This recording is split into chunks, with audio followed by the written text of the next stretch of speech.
आश्रम में आज जो साथ भर दीजिए, पावन किया दरबार आपने, दीप जलाकर आगाज कर दीजिए। पूज भट्टे, पूज भिक्खू,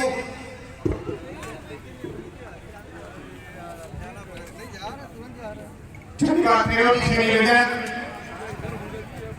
आप दीप प्रज्वलित संबोधन और बाबा साहब के समक्ष दीप प्रज्वलित करके कार्यक्रम का शुरुआत। साथ ही हमारे इस कार्यक्रम को हमारे इस कार्यक्रम के मुखिया के रूप में हमेशा दिशा निर्देश देने वाले सभी पूर्व सांसद सदैव घनश्याम चंद खरवार जी आपके द्वारा और आए हुए अतिथिगण से भी निवेदन करूंगा कि आप सभी सम्यक संबोधित हैं और बाबा साहब को पुष्पांजलि दीप प्रज्वलित करके कार्यक्रम का शुभारंभ करने का काम करें।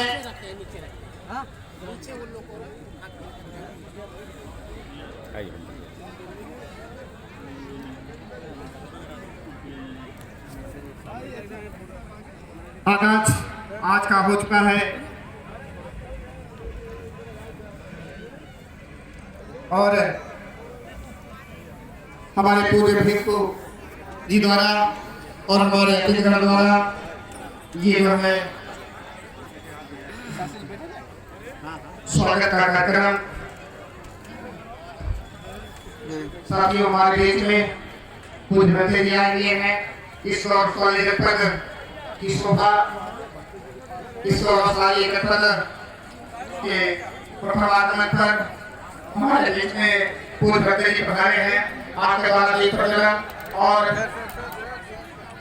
समय संबोधन और बाबा साहब की प्रतिमा पर माल्यार्पण करके कार्यक्रम का शुभारंभ किया गया।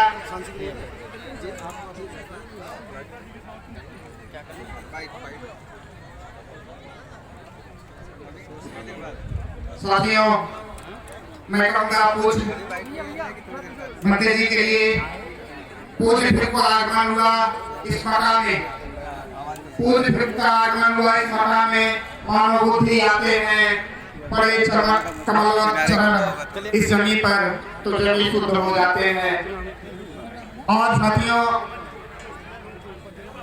हम सभी के बीच में समय समय पर दाएं तरफ इधर कुर्सी लगी हुई है, वहां पर अपना ग्रहण करें।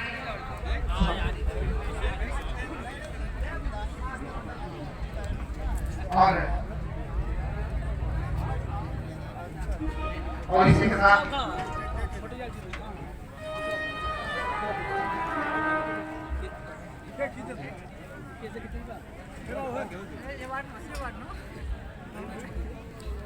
मैं चाहूंगा कि हमारे जो सहयोगी संगठन है the Buddhist society of India भारतीय बौद्ध महासभा, इसके जिला अध्यक्ष माननीय घनश्याम आजाद जी और त्रिपिटक फाउंडेशन अम्बेडकर नगर के अध्यक्ष माननीय शक्ति पटेल जी, डॉक्टर प्रतिभा अम्बेडकर प्रतिभा कोष गाड़ी महमूदपुर अम्बेडकर नगर, बुद्ध विहार सेवा समिति समरसेट अम्बेडकर नगर और सरदार सेना उत्तर प्रदेश प्रदेश उपाध्यक्ष माननीय चंद्रेश वर्मा जी, माननीय अमन पटेल जी, प्रज्ञा मानव ट्रस्ट अम्बेडकर नगर, माननीय आरबी बौद्ध जी, डॉक्टर अम्बेडकर समाज उत्थान संगठन अम्बेडकर नगर, हमारे अध्यक्ष है माननीय आरके बौद्ध जी, डॉक्टर अम्बेडकर जन कल्याण सेवा ट्रस्ट लोटपुर ताजन अम्बेडकर नगर, इसके संरक्षक डॉक्टर घनश्याम जी आयोजित बौद्ध महासम्मेलन में सबसे पहले तथागत बुद्ध को नमन, क्योंकि तथागत बुद्ध ने दुख मुक्ति का मार्ग दिया जिस पर चलने का प्रयास जारी है।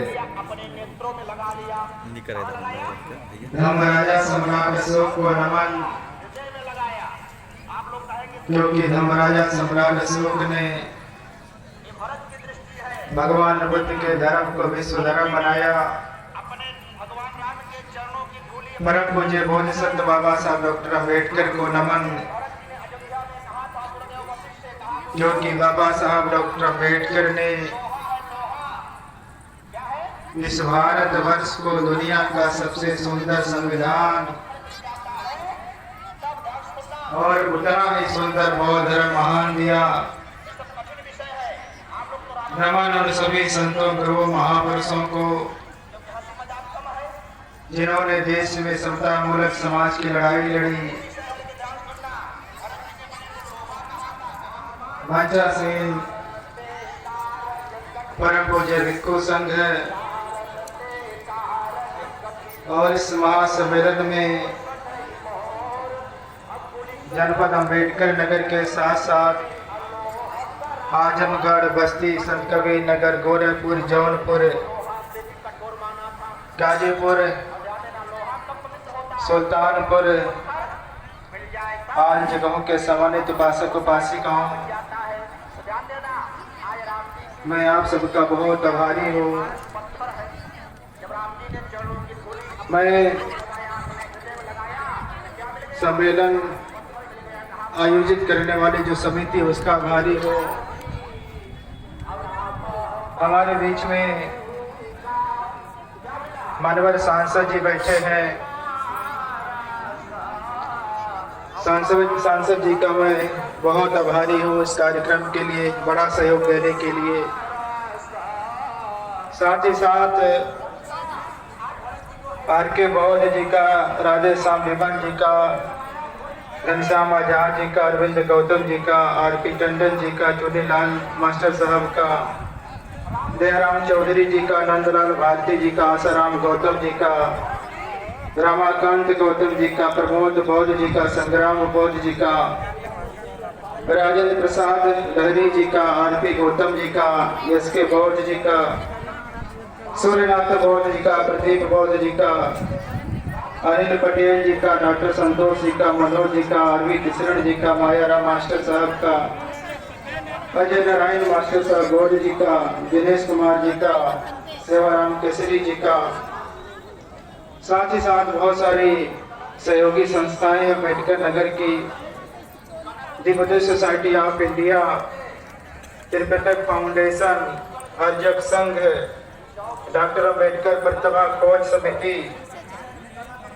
बुद्ध विहार सेवा संस्थान, भीमवंशी विकास सेवा समिति, doctor Ambedkar Buddha Vihar Sansthan, all India Buddhist welfare society, doctor Bhimrao Ambedkar Buddha Vihar Sansthan trust, Akhil Bharatiya Anusuchit Jati Janjati Karmachari Kalyan association, Shrimati Mewati Devi charitable trust, Sant Gadge जन चेतना कल्याण समिति, संत गुरु रविदास सेवा समिति, डॉक्टर अम्बेडकर ट्रस्ट सिकंदरपुर, सभी लोगों का बहुत धन्यवाद। बंधुओं, आज हम लोग उस जगह पर हैं जिस जगह पर माननीय बहन जी ने अम्बेडकर नगर जिला बनाने की घोषणा की थी। ये बहुत ऐतिहासिक स्थल है। ऐतिहासिक जनपद बनाने के लिए माननीय बहन जी को इस मंच की तरफ से, आप सभी लोगों की तरफ से हार्दिक अभिनंदन। बंधुओं, हमारे देश की संस्कृति की प्रमुख दो मान्य धाराएं हैं, जिन्हें ब्राह्मण संस्कृति तथा श्रमण संस्कृति कहा जाता है। ब्राह्मण संस्कृति जन्म पर आधारित है। यह जाति व्यवस्था तथा वर्ण व्यवस्था को संचालित करती है। बौद्ध संस्कृति कर्म पर आधारित है। यह समता मूलक समाज की अवधारणा को आगे बढ़ाती है। अभी एक गायक महोदय गा रहे थे, डॉक्टर बाबा साहब अम्बेडकर ने कहा, ब्राह्मण संस्कृति बहुमंजिला इमारत की तरह है। जिस पर चढ़ने उतरने के लिए सीढ़ियां नहीं बनी है। अर्थात जो व्यक्ति जिस वर्ग या जाति में जन्म ले लिया है, मरण भी उसका उसी जाति और वर्ग में होकर के रहेगा। बौद्ध संस्कृति का मत है कि कोई भी व्यक्ति जन्म से ऊंच नीच नहीं होता। हाँ, उस व्यक्ति का श्रेष्ठ कर्म उसे श्रेष्ठ जीवन और निम्न कर्म निम्न जीवन प्रदान करता है। अर्थात व्यक्ति अपने कर्मों से अपने व्यक्तित्व का निर्माण करता है। जन्म के आधार पर किसी व्यक्ति को ऊंच और किसी व्यक्ति को नीच मानने की व्यवस्था देश और समाज के लिए बहुत हानिकारक होती है। यही कारण है कि भारत प्रजा प्राचीन काल से लेकर आज तक असंख्य जाति और वर्गीय संघर्षों के दुष्परिणामों को भोगता हुआ आ रहा है। बावजूद इसके जातिवादी संस्कृति बढ़ाई जा रही है। प्राचीन काल में तथागत बुद्ध ने इस व्यवस्था का सर्वप्रथम विरोध किया था। उन्होंने कहा, न जच्चा बसलो होती न जच्चा होती ब्राह्मणों। अर्थात जन्म से कोई ब्राह्मण नहीं होता, जन्म से कोई शूद्र नहीं होता। भगवान बुद्ध की अवधारणा आज भी लोगों को आकर्षित कर रही है। हमारे देश के जो पुरातत्व स्थल हैं, उनकी संख्या हजारों में है। उनमें से 90% स्थल बुद्ध धर्म और संस्कृति से संबंधित है। कहने का तात्पर्य इतना ही है कि हजारों वर्षों तक इस देश में बौद्ध धर्म और उसके संस्कृति का प्रभाव रहा, जिसे श्रद्धालु कुल पुत्रों ने बौद्ध राजाओं ने समृद्ध बनाया था। समस्त भारत बुद्ध विहारों, स्तूपों, शिलालेखों, धम्मस्तंभों से भरा पड़ा था। सर्वत्र शील समाधि प्रज्ञा का अभ्यास होता था। लोग एक दूसरे के साथ करुणा और मैत्री का व्यवहार करते थे। समस्त भारतवर्ष खुशहाल था। देश को सोने की चिड़िया कहा जाता था। महाराजा अशोक के बाद इस देश में पुष्यमित्र शुंग नामक दुष्ट और विश्वासघाती राजा का उदय हुआ। उसने मौर्य वंश के अंतिम शासक वेदरथ की हत्या की, मौर्य साम्राज्य पर कब्जा किया। एक दिन उसने अपने महामंत्रियों से कहा कि आप बताइए कि मैं ऐसा क्या करूं जिसके कारण अशोक की भांति मैं भी सम्मान प्राप्त करूं, लोग मुझे भी अशोक की भांति याद करें।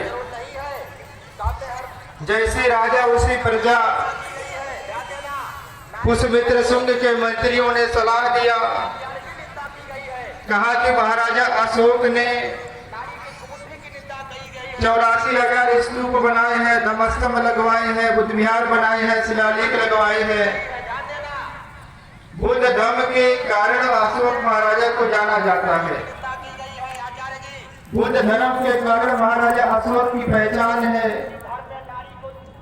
देश में उनका सम्मान किया जाता है, लोग उन्हें याद करते हैं।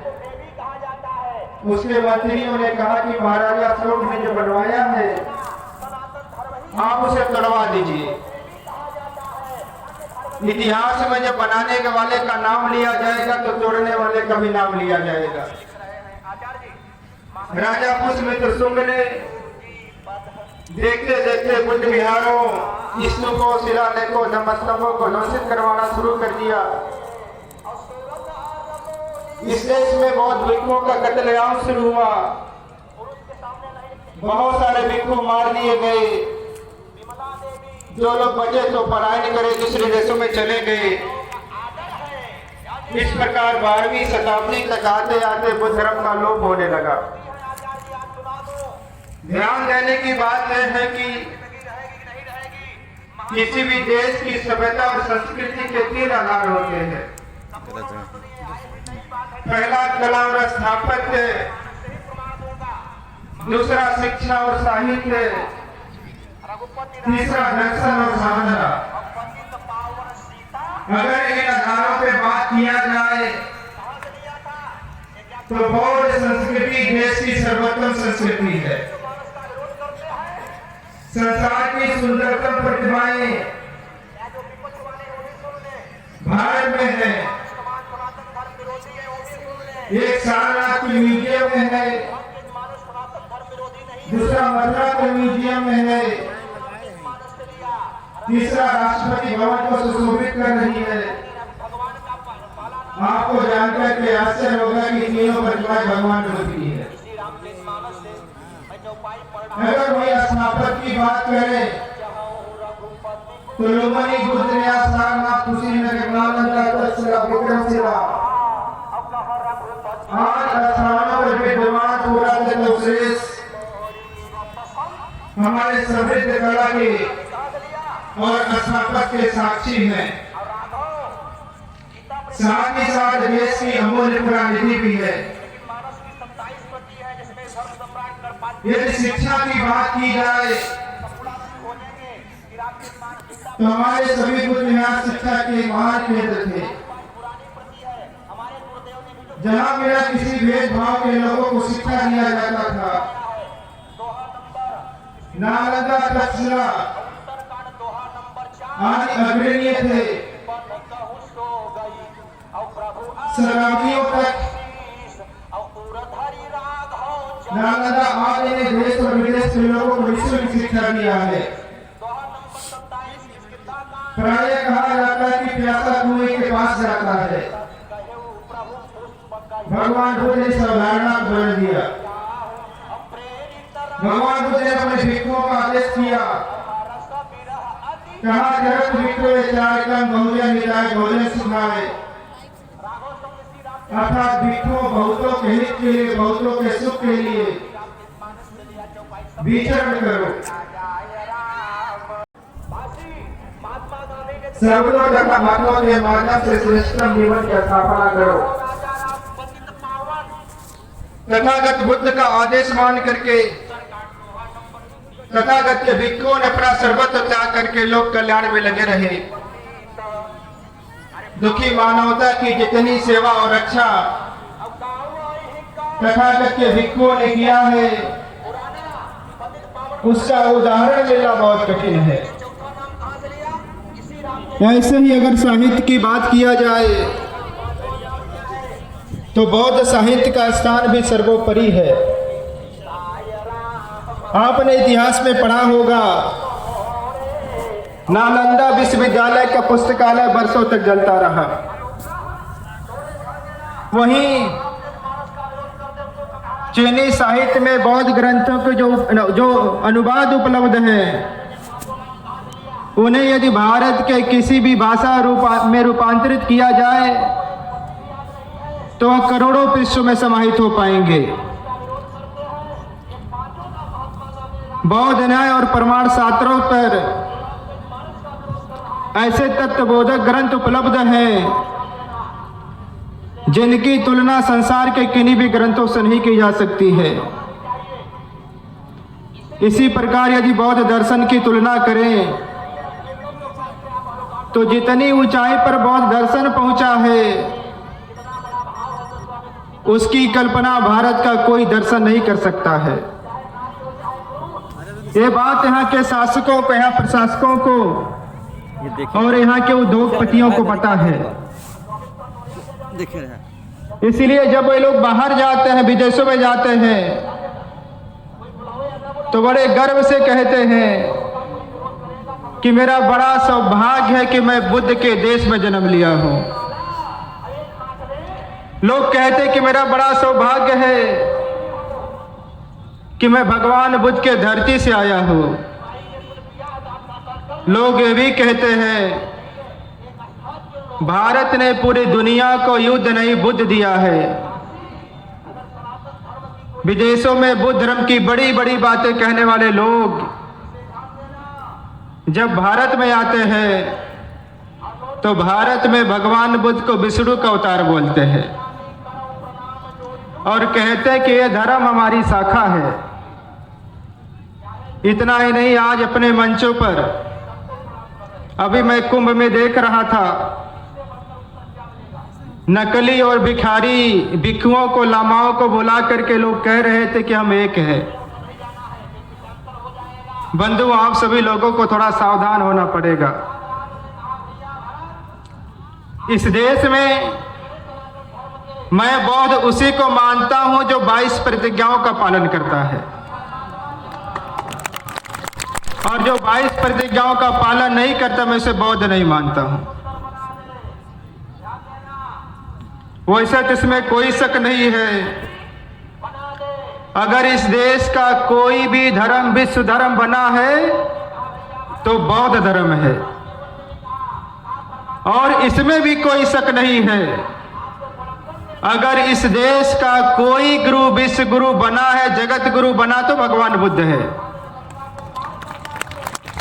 हालांकि आज हमारे देश में जगत गुरुओं की भरमार है, लेकिन दुख और चिंता इस बात की है कि उन्हें पड़ोसी गांव वाले भी नहीं जानते,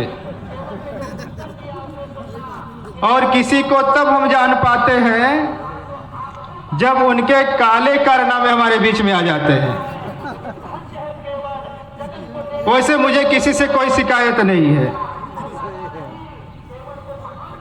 और न ही मुझे किसी से कोई दुर्भावना है, लेकिन जो बातें सच मैं उसे कहता हूं। देश के बहुत सारे महापुरुष पौराणिक हैं, काल्पनिक हैं,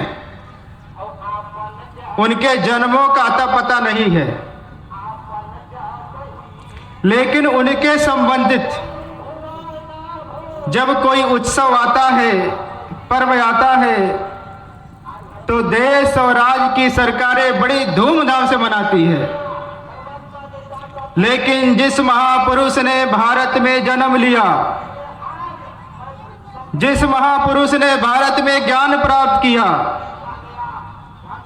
जिस महापुरुष ने भारत में उपदेश करके लगातार 45 वर्षों तक लोक कल्याण का जीवन व्यतीत किया,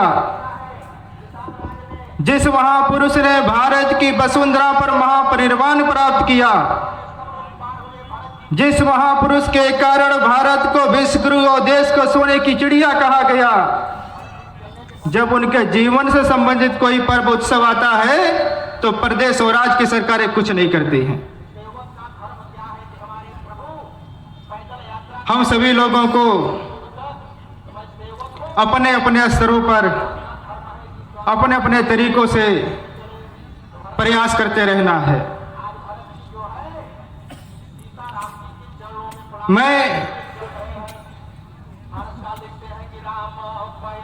मैं अगर ध्यान साधना की बात करूं, अध्यात्म की बात करूं, तो भगवान बुद्ध के पूर्व 4 ध्यान और 4 समापत्तियों का पता चलता है। इस प्रकार ध्यान की कुल 8 श्रेणियां थी। भगवान बुद्ध ने एक नवीन समापत्ति का आविष्कार किया जिसे संज्ञा निरोध संपत्ति कहा जाता है। ध्यान साधना के क्षेत्र में, अध्यात्म के क्षेत्र में ये बुद्ध का बड़ा आविष्कार है।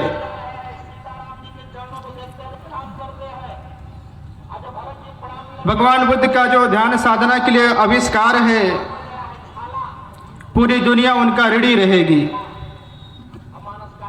ऐसी बहुत सारी विशेषताएं हैं। इन विशेषताओं के अतिरिक्त भगवान बुद्ध ने इस देश में नारी समाज को सम्मान और स्वाभिमान से जीना सिखाया है।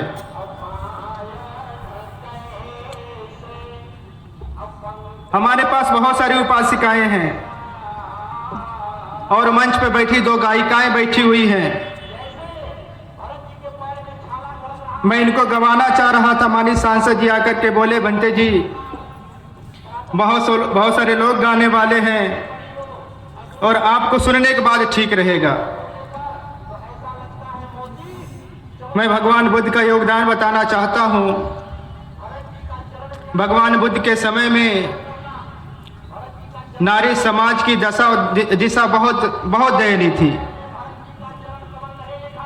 1-2 प्रसंग बताना चाहता हूँ आपको। आप लोगों ने महाराजा प्रसेनजीत का नाम सुना होगा। महाराजा प्रसेनजीत के यहाँ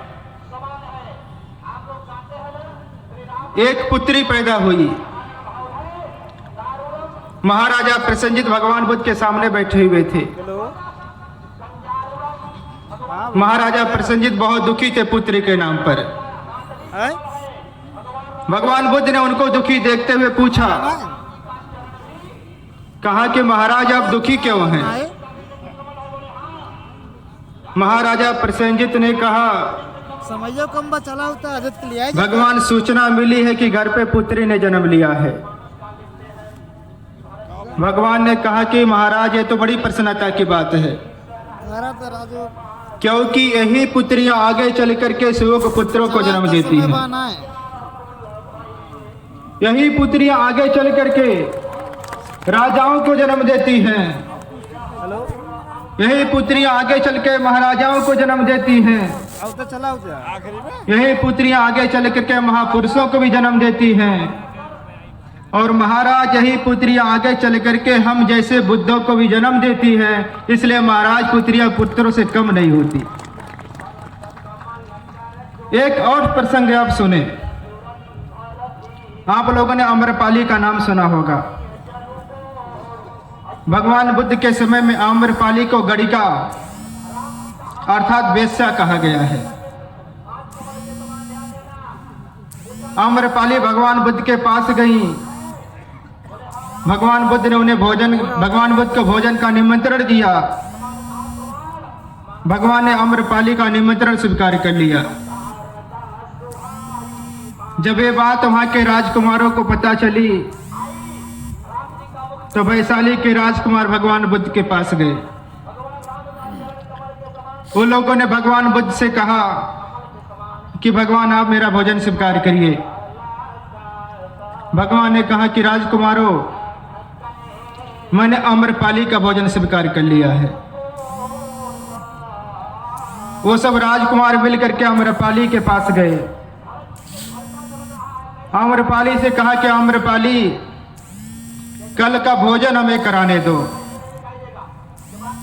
बदले में हम तुम्हें 1 लाख स्वर्ण मुद्रा देंगे। आम्रपाली ने राजकुमारों को जवाब देते हुए कहा, राजकुमारों तथागत बुद्ध को भोजन कराने के बदले में अगर आज पूरी वैशाली हमारे चरणों में रख दो तो भी अवसर में हाथ से नहीं जाने दूंगी। आप कल्पना करिए आम्रपाली में स्वाभिमान की भावना किसने जगाई थी। ऐसे बहुत सारे उदाहरण हैं। मैं कुछ और प्रसंग बता करके अपनी बातों को समाप्त करूंगा। मुझे पता है बहुत सारे उपासक दूसरे जिलों से आए हो जाना चाहते हैं। मुझे एक प्रसंग बहुत अच्छा लगता है। डॉक्टर बाबा साहब अम्बेडकर 1956 में बर्मा गए हुए थे। बर्मा में बौद्ध सम्मेलन हो रहा था। उस सम्मेलन में पूरी दुनिया के लोग एकत्रित हुए थे। जितने भी बौद्ध देश थे उन देशों के प्रधानमंत्री और राष्ट्रपति लोग आए हुए थे। जब दूसरे देश के प्रधानमंत्री राष्ट्रपति बोल रहे थे तो लोग बार बार एक बात को लेकर के दुख व्यक्त कर रहे थे। और इस देश के तरफ से उस सम्मेलन में सम्मिलित होने के लिए पंडित जवाहरलाल नेहरू उनका मंत्रिमंडल भी गया हुआ था। जब दूसरे देश के प्रधानमंत्री राष्ट्रपति बोलते थे तो लोग बाबा साहब को देखते थे, नेहरू को देखते थे। नेहरू को देख करके, बाबा साहब को देख करके लोग तंज कसते थे। वो लोग बाबा साहब से कह रहे थे कि देखिए,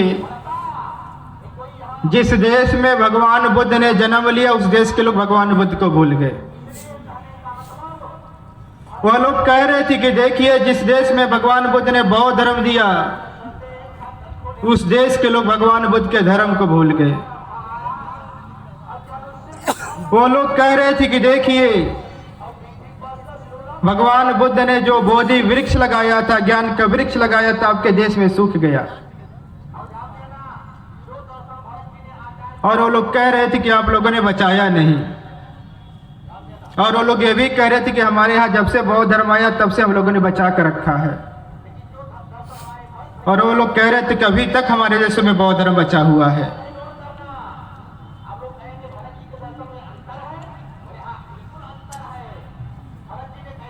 उन विद्वानों के बोलने का प्रभाव, उनके ओलाना का प्रभाव पंडित नेहरू जी पे नहीं पड़ा, लेकिन उन लोगों के ओलाना का प्रभाव बाबा साहब अम्बेडकर पे पड़ गया। जब बाबा साहब अम्बेडकर बोलने के लिए खड़ा हुए तो बाबा साहब अम्बेडकर ने कहा कि मैं ऐसा मानता हूं कि जिस देश में भगवान बुद्ध ने जन्म लिया उस देश के लोग भगवान बुद्ध को भूल गए। बाबा साहब ने कहा कि मैं ऐसा मानता हूं कि जिस देश में भगवान बुद्ध ने बुद्ध धर्म दिया उस देश के लोग बुद्ध धर्म को भूल गए। बाबा साहब ने कहा कि मैं भी मानता हूं कि जिस देश में भगवान बुद्ध ने बोधि वृक्ष लगाया था उस देश में बोधि वृक्ष भी सूख रहा है। बाबा साहब ने कहा कि मैं आपको पूरे विश्वास के साथ ये भी बताना चाहता हूं कि वो बोधि वृक्ष पूरी तरीके से सूखा नहीं है। बाबा साहब ने कहा कि अगर उस पर पानी डाला जाए तो उसकी जड़ें हरी भरी हो जाएंगी। कहा यदि जड़ें हरी भरी हो जाएंगी तो उसकी टहनियां हरी भरी हो जाएंगी। जब उसकी टहनियां हरी भरी हो जाएंगी उस पर नए नए पत्ते निकल आएंगे। जब नए नए पत्ते निकल आएंगे फिर वो छाया देने का काम करेगा। डॉक्टर बाबा साहब अम्बेडकर ने कहा कि मैं संकल्प लेकर के जा रहा हूं। डॉक्टर बाबा साहब अम्बेडकर ने कहा कि मैं आप सबको विश्वास दिला करके जा रहा हूं। बाबा साहब अम्बेडकर ने कहा भारत जाने के बाद अपने लाखों अनुयायियों के साथ भारत में बुद्ध धर्म का जो वृक्ष सूख रहा उस पर पानी डालूंगा, उसे हरा भरा करूंगा। डॉक्टर बाबा साहब अम्बेडकर वापस आए 14 अक्टूबर 1956 के दिन नागपुर की पावन धरती पर अपने लाखों अनुयायियों के साथ भारत में बुद्ध धर्म का जो वृक्ष सूख रहा था उस पर पानी डाल करके हरा भरा कर दिया है। आज बाबा साहब अम्बेडकर के उस बोधि वृक्ष को हर जिले में सींचने की जरूरत है और आज हम लोग वही यहाँ काम कर रहे हैं। मुझे बाबा साहब उस समय के एक और संस्मरण याद आता है। आपके इसी बगल के जिले का बहुत सारे उपासक वहां से आए हुए हैं। आजमगढ़ का माननीय हरिश्चंद्र गौतम जी कहीं बैठे होंगे। बहुत मेहनत किया गौतम जी ने। गौतम जी सामने बैठे हुए हैं। आप ही के जिले के महापंडित राहुल संस्कृतायन जी हैं। बाबा साहब अम्बेडकर की धम्म दीक्षा के बाद राहुल संस्कृतायन जी जापान जा रहे थे। काठमांडू के एयरपोर्ट पर उनसे पत्रकारों ने पूछा, कहा कि राहुल जी, भारत में बाबा साहब अम्बेडकर ने जो धम्म दीक्षा लिया है उसकी गूंज पूरे दुनिया में सुनाई दे रही है। कहा पूरे दुनिया में जो लोग बौद्ध धर्म के लिए कार्य कर रहे थे उनके खुशी का ठिकाना नहीं रहा है। कहा कि मैं राहुल संस्कृतान से पूछना चाहता हूं कि राहुल संस्कृतान उसे किस दृष्टि से देखते हैं। उन पत्रकारों को जवाब देते हुए राहुल संस्कृतान ने कहा कि मैं डॉक्टर बाबा साहब अम्बेडकर के धम्म क्रांति को इस रूप में देखता हूं कि डॉक्टर बाबा साहब अम्बेडकर ने भारत में बौद्ध धर्म का ऐसा मजबूत खंभा गाड़ा उसे कोई मकलाल हिला नहीं सकता। अब हम लोग देख रहे हैं डॉक्टर बाबा साहब अम्बेडकर के अनुयायी पूरे देश में लगातार मजबूत खंभे गाड़ते जा रहे हैं। मैं पूरे देश में जाता रहता हूं। अब देश का कोई राज्य नहीं है जहां बौद्ध लोग नहीं रहते हैं। आप राज्यों को छोड़ दीजिए, अब देश का कोई जिला नहीं है जहां हमारी संख्या न बढ़ रही हो। आप जिलों को भी छोड़ दीजिए, अब देश की कोई तहसीलें नहीं बची है जहां बौद्ध लोग नहीं रहते हो। आप तहसीलों को भी छोड़ दीजिए, अब देश का कोई ब्लॉक नहीं बचा जहां बौद्ध लोग न हो गए हों। और आप ब्लॉकों को भी छोड़ दीजिए, अब देश का कोई ग्राम सभा भी नहीं बचा है जहां बौद्ध लोग न रहते हो। आप ग्राम सभाओं को भी छोड़ दीजिए, अब देश का कोई गांव भी नहीं बचा है जहां डॉक्टर बाबा साहब अम्बेडकर के अनुयायी बुद्ध में भारत बनाने का सपना न देख रहा हो। अब देश के सभी राज्यों में बुद्ध विहार बन चुके हैं। देश के सभी राज्यों में स्कूल से लेकर के कॉलेज यूनिवर्सिटी हमारे चल रहे हैं। देश के बहुत सारे राज्यों में डॉक्टर बाबा साहब अम्बेडकर के अनुयायी राजनीतिक संगठन बना करके, सामाजिक संगठन बना करके, धार्मिक संगठन बना करके लगातार बहुजन हिताय बहुजन सुखाय कर रहे हैं। और पूरे देश में लगातार राष्ट्रीय अंतर्राष्ट्रीय सम्मेलन संगोष्ठियां हो रही हैं। हमारे बौद्ध संस्कारकर्ता लोग देश के गांव-गांव में पहुंच रहे हैं और न केवल गांव-गांव पहुंच रहे हैं बल्कि गांव-गांव में भगवान बुद्ध की प्रतिमाएं और बाबा साहब अम्बेडकर की प्रतिमाएं लग रही हैं।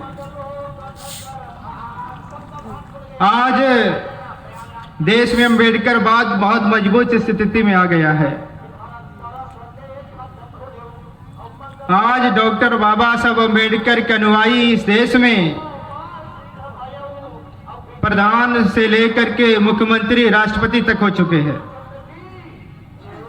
आज डॉक्टर बाबा साहब अम्बेडकर के अनुयायी प्राइमरी से लेकर के विश्वविद्यालय में पढ़ा रहे हैं। न केवल पढ़ा रहे हैं बल्कि उनके अपने वाइस चांसलर भी हैं।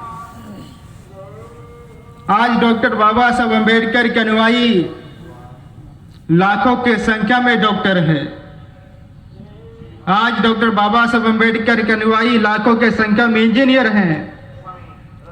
और आज डॉक्टर बाबा साहब अम्बेडकर के अनुयायी लाखों के संख्या में बिजनेस व्यापार कर रहे हैं। आज पूरे देश में चाहे किसी भी धर्म के लोग, चाहे किसी भी जाति के लोग जब सताए जा रहे हैं, दबाए जा रहे हैं तो अम्बेडकरवादियों के तरफ देख रहे हैं और अम्बेडकरवादी लोग आगे बढ़कर के उनकी मदद कर रहे हैं। आज हम इस स्थिति में आ चुके हैं। अगर हम सब लोग मिल करके आपसी सहमति बना करके, आपसी सामंजस्य बना करके डॉक्टर बाबा साहब अम्बेडकर का समता वाला सिद्धांत अपना करके, स्वतंत्रता वाला, न्याय और बदंत वाला सिद्धांत अपना कर हम कार्य करें तो हमारी गति बहुत तेज हो सकती है और हम लोग देश में कुछ भी कर सकते हैं। हम लोगों को आपसी सामंजस्य बनाने की जरूरत है।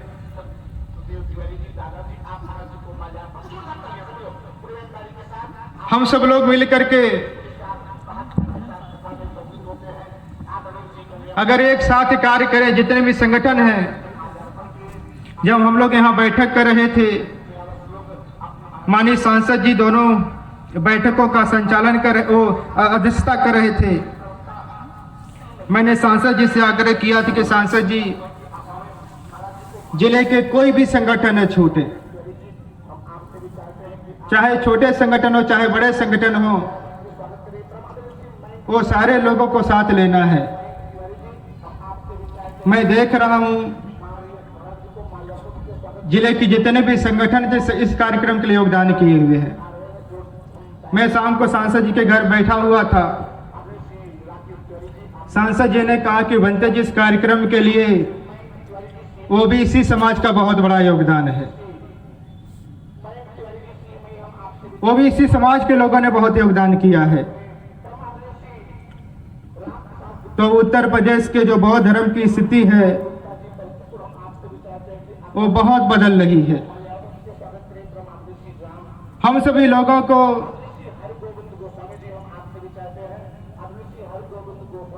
अभी थोड़ा मिल करके सामंजस्य के साथ कार्य करना है।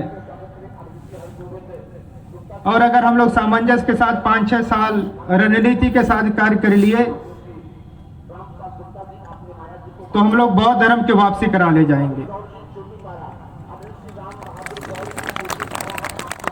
इस देश में और विशेषकर उत्तर प्रदेश में जो लोग अपने आप को अम्बेडकरवादी कहते हैं और जो बाबा साहब के लिए कुछ भी करने को तैयार हैं, उनकी संख्या लगभग 22% है। और उन 22% में जो सबसे ज्यादा मिशन मूवमेंट को समर्पित जो कौम है, मैं उसका नाम नहीं लेना चाहता, वो आप सब लोग जानते हैं,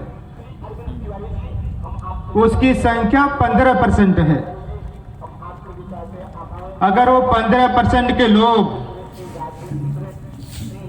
अगर वो अभियान चला लें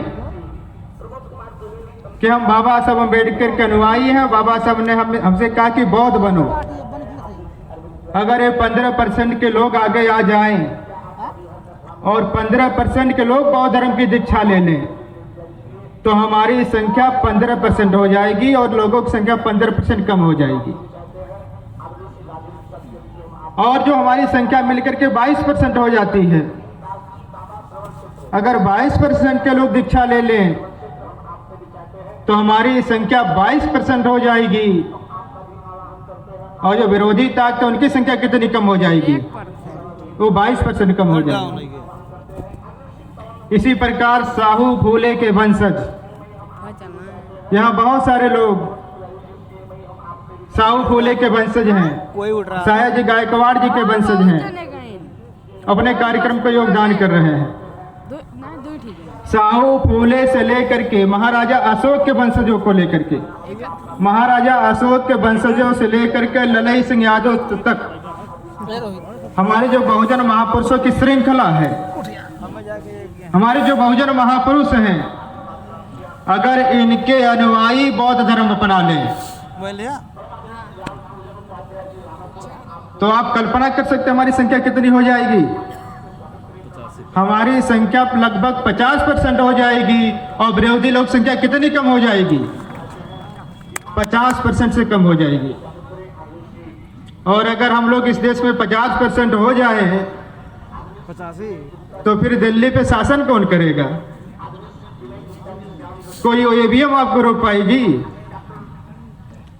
आपका उत्तर प्रदेश, आपका दिल्ली सहित सारे प्रदेशों में आपके सरकार, आपके राज्य, जो मानवर कांशीराम साहब चाहते थे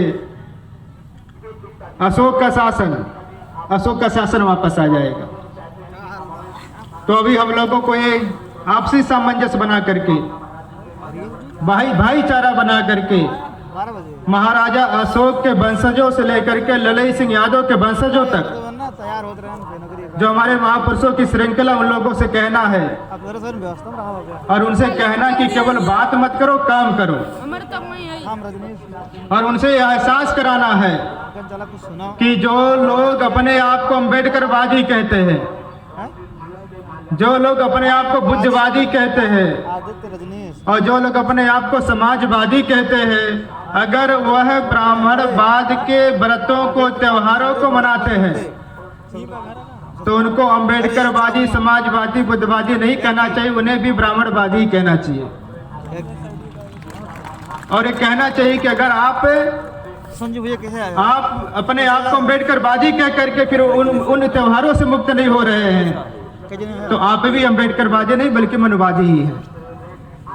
और उनको ये एहसास कराना है कि अगर आप अपने आप को बुद्धवादी कहते हैं तो बौद्ध धर्म की दीक्षा लीजिए, अगर आप अपने आप को अम्बेडकरवादी कहते हैं तो बौद्ध धर्म की दीक्षा लीजिए। डॉक्टर बाबा साहब अम्बेडकर का संदेश मैं पढ़कर अपनी बातों को समाप्त करूंगा। ये भैया है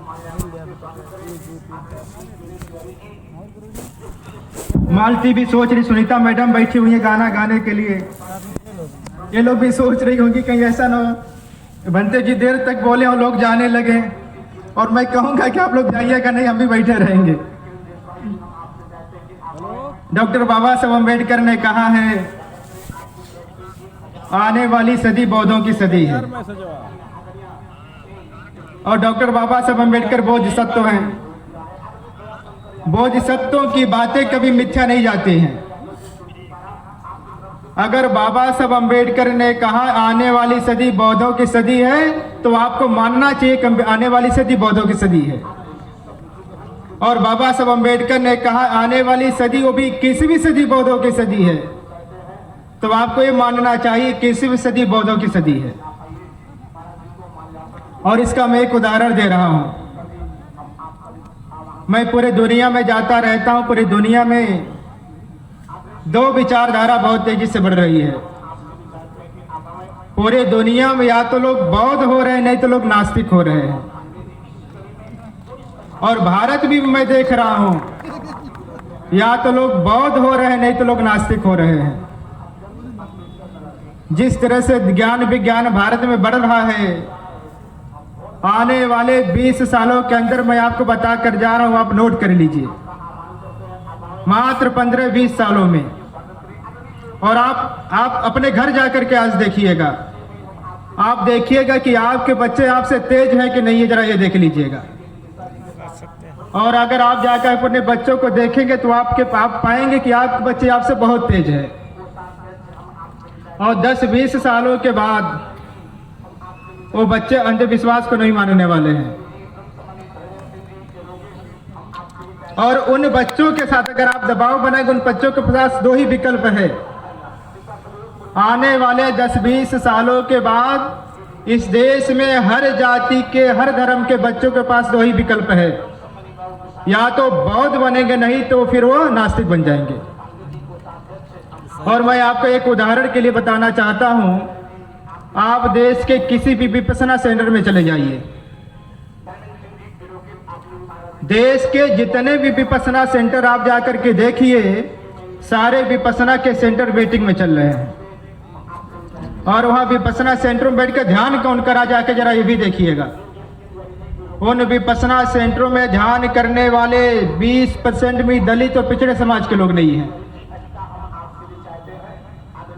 अब आप सोचिए वहां बैठकर ध्यान कौन कर रहा है, वहां बैठकर अपने मन को शांत कौन कर रहा है। किसको भगवान बुद्ध के शिक्षाओं में शांति मिल रही है? उनको मिल रही है जिनकी औलादें देश में जातिवाद बढ़ा रही है। वो लोग वहां बैठ करके ध्यान कर रहे हैं जिनके औलादें देश में सांप्रदायिकता का आग लगाई हुई है। उनको भी लगता है कि कोई मार्ग नहीं, बस यही मार्ग है। और लोग हमारे शरण में आना शुरू कर दिए हैं, यानी बौद्ध धर्म के शरण में आना शुरू कर दिए हैं। और जो एक बार ध्यान करके जाता, कितना भी कट्टर रहे, कितना भी अंधविश्वासी रहे, वो भगवान बुद्ध का पूरे जीवन भर विरोध नहीं कर सकता है। तो विपश्यना सेंटर हमारे वेटिंग में चल रहे हैं। बाबा साहब अम्बेडकर का बात प्रमाणित हो रहा कि आने वाली किसी सदी बौद्धों की सदी है।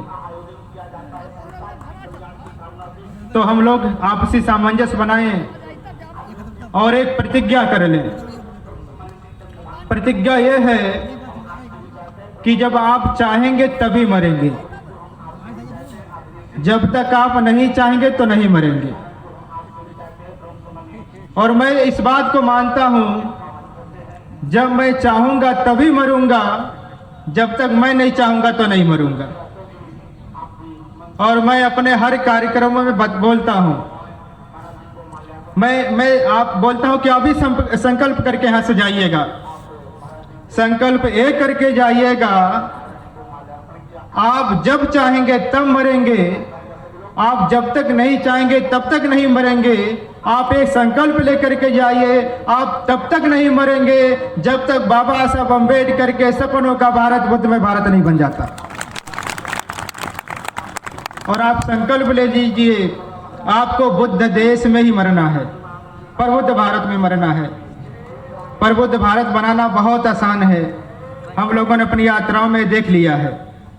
हर जाति हर संप्रदाय के लोग पागलों की तरह पीछे पीछे दौड़ते हैं, उनको कोई नेतृत्व करने वाला नहीं मिल रहा है, उन तक कोई संदेश पहुंचाने वाला नहीं मिल रहा है। अगर सही तरीके से संदेश पहुंचाया जाए, सही तरीके से नेतृत्व दिया जाए, तो भगवान बुद्ध का धर्म ऐतिहासिक है, बाकी लोग पौराणिक है, उनको बड़ा परिश्रम करना पड़ता सिद्ध होने के लिए, और हम अपने आप में सिद्ध हैं। हमें किसी एग्जाम्पल की जरूरत नहीं है, हमें किसी प्रमाण की जरूरत नहीं है। हमारा जन्म, हमारा महापरिनिर्वाण सब ऐतिहासिक है, हमारे जितने महापुरुष सब ऐतिहासिक हैं। हम लोगों के पास बहुत बड़ी विरासत है अपने महापुरुषों की। इन्हीं सब बातों के साथ आप सभी लोगों का धन्यवाद देते हुए और अंबेडकर नगर जनपद का धन्यवाद देते हुए, आज के 2 साल पहले हम लोग जब श्रावस्ती जा रहे थे तो अंबेडकर नगर से जा रहे थे। अंबेडकर नगर के कोना पकड़ के किनारे किनारे हम लोग जा रहे थे, घाघरा के किनारे किनारे जा रहे थे। तो हम लोगों ने अंबेडकर नगर के किनारा पकड़ा हुआ था, अंबेडकर नगर के हृदय पे आना था। तो हम लोगों ने जो है खरवार साहब से कहा कि हम अंबेडकर नगर का हृदय देखना चाहते हैं, अंबेडकर नगर के हृदय में आना चाहते हैं। तो अंबेडकर नगर के लोगों ने अपने इस हृदय स्थल को चुना, और उसी स्थल को, जिस स्थल ने इस जिले को जन्म दिया, बाबा साहब के नाम से दिया। मेरे भंते जी बोल रहे थे इस जिले के बारे में। मैं भी जब पूरे देश में जाता रहता हूँ तो ऐसा लगता है कि मैं मतलब किसी और के जिले में आया हूँ, लेकिन जब अंबेडकर नगर में आता हूँ तो ऐसा लगता है बाबा साहब वाले जिले में आया हूँ, ऐसा लगता है अपने लोगों के जिले में आया हूँ। तुम्हारे अपने लोग यहाँ देखिए, बहुत सारे जिलों के लोग आए हुए हैं, और हम लोग बाउंड्री तोड़ दें, जिलों की बाउंड्री तोड़ दें, और हम लोग राज्यों की भी बाउंड्री तोड़ दें। ये बाउंड्री शासकों के लिए होती है, जो शासक होते हैं उनके लिए बाउंड्री होती है, राज्य की बाउंड्री, जिले की बाउंड्री, प्रदेश की बाउंड्री, देश की बाउंड्री। और हम लोग शासक लोग नहीं है, तुम्हारे लिए कोई बाउंड्री नहीं है। हमारा जो है, अगर अंबेडकर नगर में बौद्ध उपासक है तो हमारी बाउंड्री यहाँ से शुरू होती है, और हमारा अगर उपासक अमेरिका में, तुम्हारी बाउंड्री वहां तक जाती है। हमारा उपासक अगर चीन जापान में, तुम्हारी बाउंड्री वहां तक जाती है। और हम अंबेडकर नगर वाले को, हम आजमगढ़ वालों को, हम गाजीपुर वालों को, हम बनारस वालों को, हम यूपी वालों को, हम बिहार वालों को, हम दिल्ली वालों को, हम पूरे देश वालों को अपना मानते हैं। सबको अपना मान करके हम लोग आगे बढ़ें। इन्हीं शब्दों के साथ ये बस्ती के कुछ लोग खड़े हैं और मेरे कान में आकर कह रहे बस्ती वाला कार्यक्रम बता दीजिए। अंबेडकर नगर के बाद हम लोग बस्ती में गए हुए थे। पिछले साल हम लोग आजमगढ़ में महासम्मेलन किए थे। आजमगढ़ के लोगों ने सफल कार्यक्रम करके अंबेडकर नगर भेज दिया था। अंबेडकर नगर के लोगों ने ऐतिहासिक कार्यक्रम करके बस्ती भेज दिया था। बस्ती वाले ऐतिहासिक कार्यक्रम करके सिद्धार्थनगर को भेज दिया था। तो पिछले साल हम आजमगढ़ का कार्यक्रम हो गया था, इस बार अम्बेडकर नगर का हो रहा है सम्मेलन। अब आने वाले 30 तारीख को 30 मार्च को बस्ती में महासम्मेलन होना है। पहले 23 को था, उन्हीं कारणों से परमिशन वगैरह नहीं मिल पाया तो लोगों ने 30 को बढ़ा दिया है। मैं आप लोगों से चाहूँगा कि अंबेडकर नगर के लोग अपनी बाउंड्री को तोड़ करके बस्ती जिले में जाकर समाहित हो जाए और बस्ती के लोगों का मनोबल बढ़ा दे, बस्ती के लोगों का ताकत बढ़ा दे और इतना ताकत बढ़ा दे बस्ती वाले फिर अपनी ऊर्जा को अपनी मेहनत को वो सिद्धार्थनगर वालों तक भेज दें। तो ये आंदोलन इसी तरह से बढ़ता रहे। मैं पुनः जो यहाँ की बौद्ध धम्म सम्मेलन करवाने समिति है उसका बहुत बहुत आभार ज्ञापित करता हूँ। और सांसद जी को रहने के, सांसद जी इधर आए, सांसद जी को ये सुंदर सी व्यवस्था उपलब्ध कराने के लिए और हम लोगों को एक जब पीछे पहाड़ जैसा व्यक्तित्व रहता है तो कोई चिंता नहीं रहती है। लगता है कि कितना तेज आदि तूफान चलेगा तो पीछे पहाड़ है, कुछ हो नहीं पाएगा। तो सांसद जी पहाड़ की तरह पीछे खड़े रहे, सांसद जी का धन्यवाद। और हमारे बनते जो लोग हैं 4-5 लोग, मैं चाहूँगा वो लोग भी खड़े हो जाएं। बनते धम्म दर्शन कहाँ है? बनते धम्म दर्शन 10 दिनों से अम्बेडकर नगर में गांव-गांव जाकर के प्रचार कर रहे थे। बनते उधर श्रेष्ठकर हैं, बनते राहुल आप अंधेरे में कम दिखते, उधर देखिए तो बनते राहुल जी हैं, वो भी बहुत दिनों से आकर काम कर रहे हैं। और बनते बोधि धम्म इधर हैं, बनते बोधि धम्म जी खड़े हो जाइए। ये बोधि धम्म जी भी आकर के बहुत दिनों से इस जिले में कैंप किए हुए थे। तो बनते जी लोगों का भी बड़ा योगदान है। और मैं आप लोगों से कहना चाहता हूँ, अगर आप लोगों को धम्म प्रचार प्रसार की जरूरत हो तो आप बनते लोगों को याद करिएगा, शादी विवाह छोड़ करके। धन्यवाद।